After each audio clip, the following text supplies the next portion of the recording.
વાત હવે ચોરીની એક ઘટનાની કરવી છે। ફિલ્મોમાં ચોરી કરતા નટવરલાલ આપે અનેક જોયા છે, પરંતુ અમારે આજે તમને અસલી નટવરલાલની વાત કરવી છે, જેણે દ્વારકા પોલીસ મથકમાં ઘૂસીને પોલીસની જ વાન ઉઠાવી લીધી। સાંભળીને આશ્ચર્ય થશે, પરંતુ મોહિત શર્મા નામના એક યુવક થોડા દિવસે દ્વારકા પોલીસ મથકમાં ઘૂસ્યો, હળવેથી વાનને ચાલુ કરી અને હંકારીને લઈ ગયો।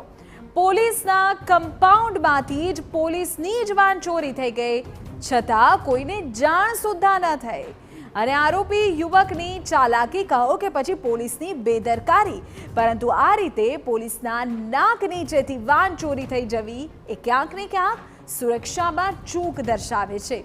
મહત્વનું છે કે ચોરીની જાણ થતાં તુરંત જ જામનગર એલસીબી અને દ્વારકા એસઓજીએ શોધખોળ કરી અને પોલીસ વાનને પરત કબજે કરી, તેમજ ગાંધીધામના મોહિત શર્મા નામના યુવકની ધરપકડ કરી।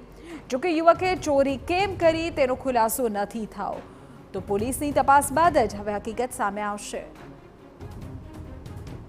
આ જે બોલેરો વાહન છે એ મોહિત શર્મા નામનો ગાંધીધામનો રહેવાસી યુવાન છે એ લઈ ગયેલો હોવાનું જણાયેલ હતો। પછી પ્રાથમિક પૂછપરછ દરમિયાન એટલું જાણવા મળેલ છે, ત્યારબાદ આગળની વિગત છે એ તપાસ દરમિયાન ખોલવામાં આવશે।